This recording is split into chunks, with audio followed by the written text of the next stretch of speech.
तो चलिए आज हम लोग देखने वाले हैं क्लास 12th का जो है केमिस्ट्री का बहुत ही इम्पोर्टेंट प्रश्न जो है सब्जेक्टिव टाइप का आपका पूछा जाता है 2024 में आने वाले जो है गेस किया गया है जो प्रश्न उसी का हम लोग जो है आपको 50 ठो सब्जेक्टिव प्रश्न कराने वाले हैं। ठीक है, जिसमें से आपके जो है पूरा प्रश्न लड़ जाएंगे। ठीक है, तो इससे एक भी बाहर पूछा नहीं जाएगा। पहला प्रश्न देखिए, इकाई सेल क्या है? बहुत इंपॉर्टेंट प्रश्न है, इसको आपको वीवीआई में नोट कर लेना है। ठीक है, आपको इसको क्या करना है, वीवीआई डाल के इन प्रश्नों को आपको लिख लेना है एक कॉपी में। केवल 50 ठो प्रश्नों को ही आपको याद करना है। ठीक है, इसी में से आपके सारे प्रश्न बन जाएंगे। ठीक है, तो आप लोग अगर हमारे चैनल पर पहली बार आए हैं तो प्लीज़ चैनल को सब्सक्राइब कर लीजिए और एक बार वीडियो को जो है लाइक। देखिए, यदि आप 50 प्रश्नों को देखना चाहते हैं तो प्लीज़ हमारे चैनल को सब्सक्राइब कर लीजिए, क्योंकि इस पे जो है 50 प्रश्नों का सलूशन जो है आपको दिया जाएगा। पहला प्रश्न का सलूशन देखिए, इकाई सेल क्या है? देखिए, बहुत सरल तरीके से आपको यहाँ पे उत्तर दिया जाएगा। जालक बिंदुओं का एक समूह विभिन्न दिशाओं में पुनरावृत्ति करके पूर्ण जालक बनाता है। पुनरावृत्ति करने वाले इस न्यूनतम प्रतिमा को यूनिट सेल कहते हैं, मतलब इकाई सेल कहते हैं। ठीक है, तो आप लोग अच्छे तरीके से इसको समझ गए होंगे कि इकाई सेल किसको कहते हैं। तो जालक बिंदुओं का एक समूह जो विभिन्न दिशाओं में पुनरावृत्ति करके पूर्ण जालक बनाता है, उसी को हम लोग बोलते हैं क्या? तो आपको बताना है यूनिट सेल, मतलब इकाई सेल। ठीक है, पहला प्रश्न आप लोग अच्छे तरीके से समझ गए होंगे।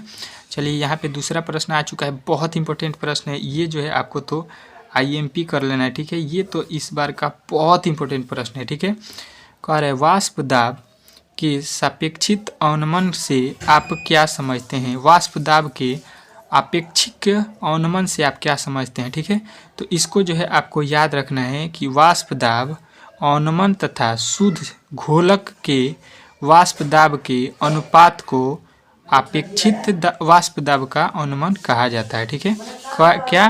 तो वाष्प दाब अवनमन तथा शुद्ध घोलक के वाष्प दाब के अनुपात को सापेक्षिक वाष्प दाब कहा जाता है। ठीक है, एकदम देखिए 3 लाइन से 2 लाइन में आपका जो है डिफिनीशन हम लोग दे रहे हैं। ठीक है, जिसको आप लोगों को याद करने में कोई भी कठिनाई नहीं होगी। ठीक है, तो इसको आपको नोट कर लेना है। ठीक है, वाष्प दाब का अवनमन का सूत्र होता है क्या?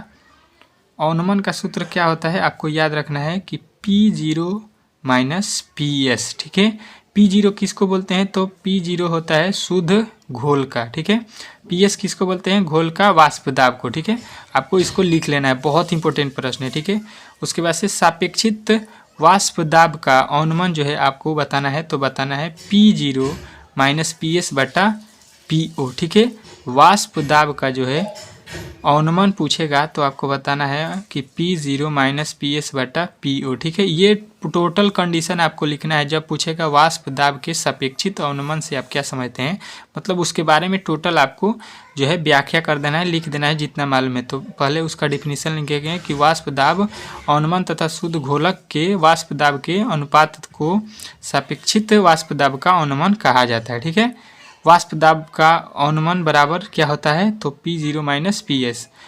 सापेक्षिक वाष्प दाब का अवनमन क्या होता है? P0 माइनस PS बटा PO। ठीक है, इस प्रकार आप लिखिएगा तो आपको जो है टोटल फुल नंबर मिलेगा। ठीक है, इसी प्रकार आपको बोर्ड में लिखना है। ठीक है, तभी जाके एग्जामिनर जो है पूरा मार्क्स जो है आपको देगा। ठीक है, जिस प्रकार मैं बता रहा हूँ। ठीक है, इसी प्रकार आपको पेपर में लिखना है वहाँ पर। ठीक है, तीसरा प्रश्न देखिए, कह रहा है उल्टा परासरण क्या है? उल्टा जो है आपको बताना है क्या?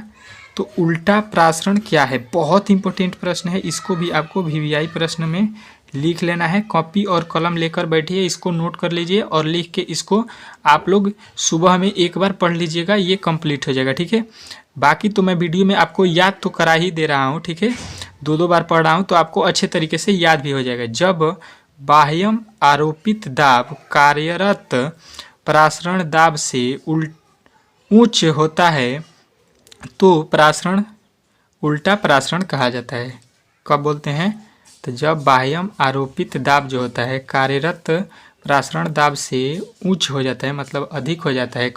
किससे? कार्यरत जो कार्य होता है उसके परासरण दाब से क्या होता है? अधिक हो जाता है, तो उसी को बोलते हैं उल्टा परासरण। वो क्या हो जाता है? उल्टा परासरण। इस प्रकार इस क्रिया का प्रयोग समुद्री जाल के विलवीकरण में किया जाता है। इसको हम लोग समुद्र में जो है ऐसे प्रकार के जो है उल्टा प्रसरण को देखते हैं। ठीक है, तो ये जो है आपके अच्छे तरीके से 3 ठो प्रश्न थे।